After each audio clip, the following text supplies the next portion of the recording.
BNP আসলে ডিসেম্বরে নির্বাচন চায় না, তাই আমার বিবেচনায় অতি তুচ্ছ কারণে কখনো সরকারের সাথে বা কখনো নতুন দল এনসিপি বা কখনো জামায়াত ইসলামের সাথে বিভিন্ন বিবাদ বিসংবাদে নিজেদের লিপ্ত রেখেছে দলটি। সংস্কারের কথার ক্ষেত্রে যেই সব সংস্কার মানলে আসলে দলটির কোনোই সমস্যা নেই, সেই সব সংস্কারের মধ্যেও আসলে প্রশ্ন তুলে মানে প্রশ্ন বলছে যে সেগুলি করবে না, আবার সেগুলি নিয়ে কথা বললে বিএনপি নেতৃবৃন্দ রেগে যাচ্ছে। আমরা দেখতে পাচ্ছি যে বিএনপি নেতাকর্মী সমর্থকরা রেগে যাচ্ছে, আবার দলটির ভারপ্রাপ্ত চেয়ারম্যান জনাব তারেক রহমান দেশে ফিরছে না, সবগুলি মামলা শেষ হলো। সেক্ষেত্রে আমার মনে হয় যে বিএনপির আসলে নির্বাচনের প্রস্তুতি নেই এবং বিএনপি নির্বাচন চায়ও না আসলে ডিসেম্বরে। আপনার মন্তব্য একটু শুনবো ডক্টর মাহাদি। আপনাকে ধন্যবাদ। যারা দর্শক দেখছেন সবাইকে শুভেচ্ছা। দেখুন, গত 16 বছর ধরে যখন ফ্যাসিবাদ ছিল তখন বাংলাদেশের গণতন্ত্রের পক্ষের সব ব্যক্তি প্রতিষ্ঠান এবং রাজনৈতিক দলের প্রতিনিধিত্ব করে কিন্তু মানুষের ভোটের অধিকার প্রতিষ্ঠার জন্য, একটি গণতান্ত্রিক বাংলাদেশ প্রতিষ্ঠার জন্য আন্দোলন করে গিয়েছে বিএনপি। সুতরাং গণমানুষের ভোটের অধিকার প্রতিষ্ঠার মাধ্যমে জনগণের যে রাজনৈতিক ক্ষমতায়ন, সেটাই তো বিএনপির অন্যতম প্রধান যে উদ্দেশ্য ছিল। আমাদের 60 লক্ষ নেতাকর্মীর বিরুদ্ধে মিথ্যা মামলা হয়েছে, আমাদের 2000-এর বেশি নেতাকর্মী প্রথম 15 বছরে শহীদ হয়েছেন, এই গণ অভ্যুত্থানেও 500-এর বেশি নেতাকর্মী এবং বিএনপি পরিবারের সদস্য শহীদ হয়েছেন। তার উদ্দেশ্য কি ছিল? উদ্দেশ্য ছিল গণমানুষের অধিকার প্রতিষ্ঠা করে এমন একটা বাংলাদেশ তৈরি করা যেখানে জনগণের কাছে রাষ্ট্রীয় মালিকানা ফেরত যাবে, যেখানে আমরা সত্যি আবারও স্বাধীন সার্বভৌম বাংলাদেশে সাম্য, মানবিক মর্যাদা এবং সামাজিক সুবিচার প্রতিষ্ঠা করতে পারবো। একটি গণতান্ত্রিক কাঠামোতে তার একমাত্র উপায় একটা নির্দিষ্ট সময় পরপর নির্বাচনের মাধ্যমে জনগণকে ওনাদের যে রাজনৈতিক ক্ষমতায়ন সেটা সুপ্রতিষ্ঠিত করা। সুতরাং অবশ্যই একটি দ্রুত নির্বাচন আয়োজন করা, যার মাধ্যমে অবাধ, সুষ্ঠু এবং নিরপেক্ষ প্রক্রিয়ায় আমাদের দেশের সকল মানুষ, যারা 12 কোটির বেশি ভোটার রয়েছেন, প্রত্যেকে যার যার পছন্দের প্রার্থীকে ভোট দিতে পারেন, ওনাদের পছন্দের রাজনৈতিক দলকে তারা ক্ষমতায়িত করতে পারেন, দেশ পরিচালনার সুযোগ দিতে পারেন। এটাই তো আমাদের অভীষ্ট লক্ষ্য। আপনি হয়তো বলছেন সংস্কারের ক্ষেত্রে বিএনপির কিছু দ্বিমত রয়েছে। দেখুন, সংস্কারের সবার আগে বর্তমান বাংলাদেশের যে রাজনৈতিক কাঠামো রয়েছে, বিএনপি কিন্তু সেই 2016 সাল থেকে সংস্কারের পক্ষে কথা বলে আসছে। আমরা দেখেছি 2016 সালে আমাদের দেশনেত্রী বেগম খালেদা জিয়া ভিশন 2030 প্রণয়ন করেছিলেন। পরবর্তীতে 2022 সালে আমাদের বিএনপির ভারপ্রাপ্ত চেয়ারম্যান জনাব তারেক রহমান 27 দফা প্রণয়ন করেছিলেন, এবং 2023 সালে ফ্যাসিবাদের রক্তচক্ষুকে উপেক্ষা করে জনাব তারেক রহমানই কিন্তু 31 দফা প্রণয়ন করেছিলেন। আজকে সংস্কার নিয়ে যা কিছু কথা হচ্ছে, খুব গর্বের সাথে আমরা বলতে পারি তার প্রায় অধিকাংশই এবং প্রতিটি বাস্তবসম্মত এবং যৌক্তিক প্রস্তাবনারই কিন্তু মূল ভিত্তি আমাদের 31 দফা।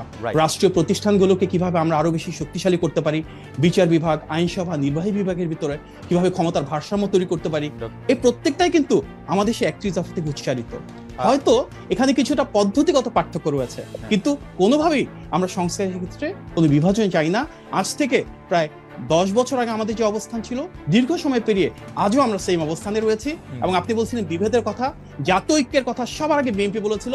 সেই জাতীয় ঐক্যকে ধারণ করে গণতান্ত্রিক বাংলাদেশে গণমানুষের ভোটাধিকার প্রতিষ্ঠার জন্য আমাদের যে উদ্যোগ, যে প্রচেষ্টা, যে সংগ্রাম, সেটা আজও বহমান রয়েছে। ডক্টর আমিন, একটু যদি আমাকে সুযোগ দিতেন, আমি আপনার কাছে একটু বুঝে নিতে চাচ্ছিলাম যে ধরেন সংস্কার কমিশন বলতেছে যে জীবনে 2বারের বেশি প্রধানমন্ত্রী হতে পারবে না, বা 2বারের বেশি কেউ প্রধানমন্ত্রী হতে পারবে না।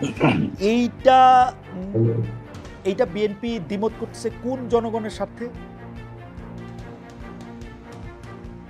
ওকে, দেখুন, একটা দেশের রাষ্ট্র কিভাবে পরিচালিত হবে, রাষ্ট্রীয় কাঠামোটা কিভাবে গড়ে উঠবে, তার কতগুলো প্রেক্ষাপট থাকে। এখানে একটা ঐতিহ্যগত ব্যাপার থাকে, এখানে একটা সাংস্কৃতিক ব্যাপার থাকে, এখানে রিজিওনাল যে এক্সপিরিয়েন্স আছে সেটা ম্যাটার করে। বাংলাদেশে আমরা যেভাবে সরকার পরিচালনা করে আসছি বাংলাদেশের জন্মলগ্ন থেকে, সেটা ওয়েস্টমিনস্টার সিস্টেমের পার্লামেন্টারি ডেমোক্রেসিক সিস্টেম। সো সেই ওয়েস্টমিনস্টার সিস্টেমটাকে আমাদেরকে ধারণ করতে হবে। আমরা দেখেছি পৃথিবীর কোথাও আপনি একটা দেশ দেখাতে পারবেন না যেখানে ওয়েস্টমিনস্টার সিস্টেম পার্লামেন্টারি ডেমোক্রেসি আছে, যেখানে প্রধানমন্ত্রী যে টার্ম আছে সেটা ক্যাপড, অর্থাৎ প্রধানমন্ত্রীর 2বার বা 3বার বা 5বার বা 1বার, এটা নিয়ে কিন্তু কোথাও ওয়েস্টমিনস্টার সিস্টেম ডেমোক্রেসিতে। ডক্টর আমিন, আপনি আমাকে ক্ষমা করবেন, মানে আমি মনে হয় সিমিলার যুক্তি আওয়ামী লীগের মুখে গত 15-20 বছর ধরে শুনে আসতেছি, মানে এই ওয়েস্টমিনস্টার টাইপ ডেমোক্রেসি, প্রধানমন্ত্রীকেই তো আসলে ক্ষমতায় থাকতে হবে। কিন্তু এইটা দিয়ে কিন্তু আমরা কিন্তু ডক্টর মাহাদি, আপনি আমি আজকে এখানে পাটোয়ারি আছেন, আমরা কিন্তু ওয়ার্স্ট সাফারার। যে একজন ভদ্রমহিলা চিন্তা করছিলেন যে তিনি 2041 পর্যন্ত নাকি 2066 নাকি 91 পর্যন্ত থাকবেন, এরকম একটা বন্দোবস্ত প্রায় করে ফেলেছিলেন। Party supreme leader 2 term prime minister থাকবেন, পরে অন্যদেরকে ছেড়ে দিবেন, একটা পর্যায়ে আমরা ওয়েস্টমিনিস্টার ডেমোক্রেসির মতো একটা ম্যাচিউর ডেমোক্রেসিতে যাব, তখন নাইলে পার্টির লিডার আরও 30 বছর থাকলেন। কিন্তু এখন তো আসলে কারো পক্ষে যাতে এককভাবে ক্ষমতাটা না নিয়ে, বা মানে আপনি আমার চেয়ে এটা ভালো জানেন যে মানে সে একলা যেন না থাকে, সেইটার ব্যবস্থায় তো আমরা চাইতেছিলাম, তাই না? আপনি এখানে খুব গুরুত্বপূর্ণ একটা শব্দ বলেছেন, এখন। যে বন্দোবস্ত, এটাতে এখন বা তখনকার না, কারণ আপনারা বলছেন 2 টার্মের বেশি। যদি ডিসেম্বরে ইলেকশন হয়, তারপর 2 টার্ম মানে আমরা 2035 সালে চলে যাচ্ছি, তারপর আরো একটা টার্ম, তারপর আরো একটা টার্ম, 2040 সালের পরে কি ঘটনা ঘটবে সেটা নিয়ে আমরা এখন কথা বলছি। তার মানে যা কিছু আমরা চিন্তা করি না কেন, এটা কিন্তু ক্ষণস্থায়ী না। একটা দেশের রাষ্ট্র কাঠামো পরিবর্তন হতে হবে দীর্ঘস্থায়ী, সেটা হতে হবে টেকসই। এবং আপনাকে আমি একটা প্রশ্ন ছুড়ে দিই, বাংলাদেশে 2বারের বেশি প্রধানমন্ত্রী কেউ হবেন না, সেটা পরপর হোক অথবা একটা হোক, সবার আগে কে বলেছেন? আপনারা বলেছেন। সবার আগে কে বলেছেন? আপনারা বলেছিলেন। সবার আগে আমরা বলেছি। হ্যাঁ, কারণ হচ্ছে যে এখন আপনাদের নির্বাচনের প্রস্তুতি নাই, তাই আপনারা এটা নিয়ে তালবাহানা করছেন। আপনারাও চান যে 2 বারের প্রধানমন্ত্রী না হইতে, এটা আমি একদম শিওর। আপনাদের নির্বাচনের কোনো প্রস্তুতি নাই, আপনারা এই সরকারকে আরেকটু ফেইল্ড দেখতে চান, নিজেদের ঘর একটু গুছাইতে চান, মুখে মুখে বলেন বটে, কিন্তু আমার ধারণা বিএনপি 2 বছর পরে নির্বাচন চায়, এবং দায়টা দিবে হচ্ছে নাসিরউদ্দিন পাটোয়ারি সাহেবদের ঘাড়ে। দেখুন, গণতন্ত্রের সৌন্দর্য তো ভিন্নমত পোষণ করা, সেই ভিন্নমতটা আপনি পোষণ করছেন, তবে বাস্তবতা হচ্ছে যত দ্রুত নির্বাচন হবে, বাংলাদেশে যদি একটা মাত্র রাজনৈতিক দল থাকে তাদের সর্বোচ্চ প্রিপারেশন রয়েছে, সেটা বিএনপি।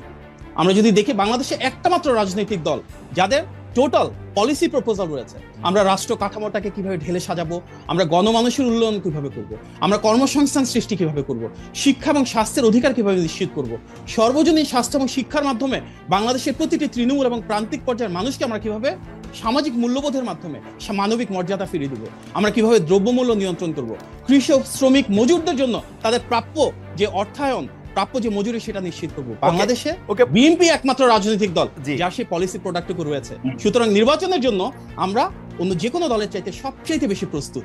আমি জানি না আপনার ভিন্নমত থাকতে পারে না, আমার ঠিক ভিন্নমত, আমার একটু কৌতূহল আছে। ডক্টর মাহাদি, আমি আপনার কথা শুনতে পছন্দ করি, আপনি যেভাবে যুক্তি দিয়ে কথা বলেন, মানে শান্ত থাকেন, সেটা আমার খুবই পছন্দের। কিন্তু আমি আপনার কোনো রাজনৈতিক ভবিষ্যৎ দেখি না মাহাদি।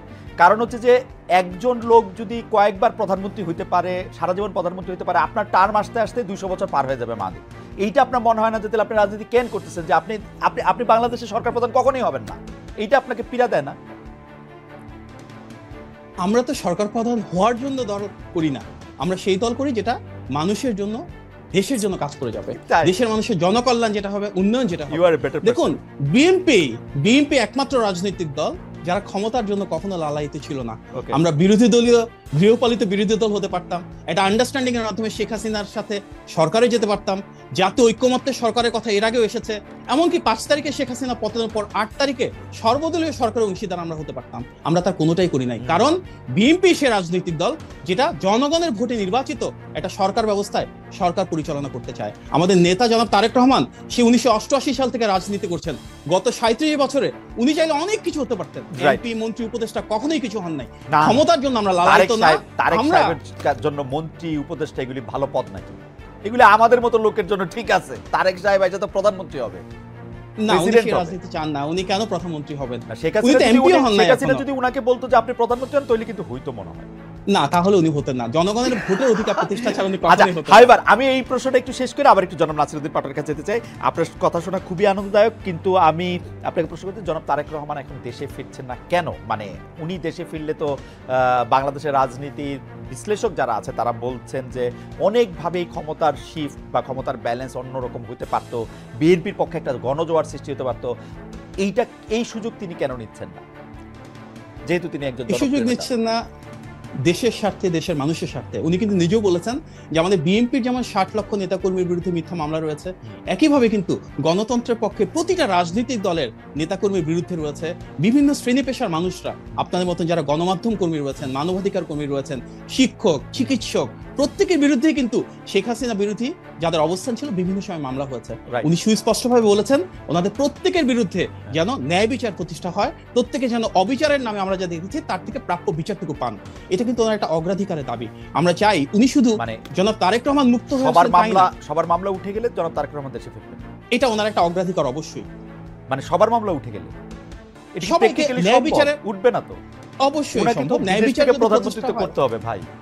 না, উনি কেন বিদেশ থেকে প্রধানমন্ত্রিত্ব করবেন? আমরা সবসময় বলে এসেছি কি, এই অন্তর্বর্তী সরকারের মূল ম্যান্ডেটটা হচ্ছে একটি অবাধ, সুষ্ঠু এবং গ্রহণযোগ্য নির্বাচন আয়োজনের Okay. পাশাপাশি বিচার বিভাগ, জনপ্রশাসন এবং আইন শৃঙ্খলা বাহিনীর সংস্কারটুকু করা।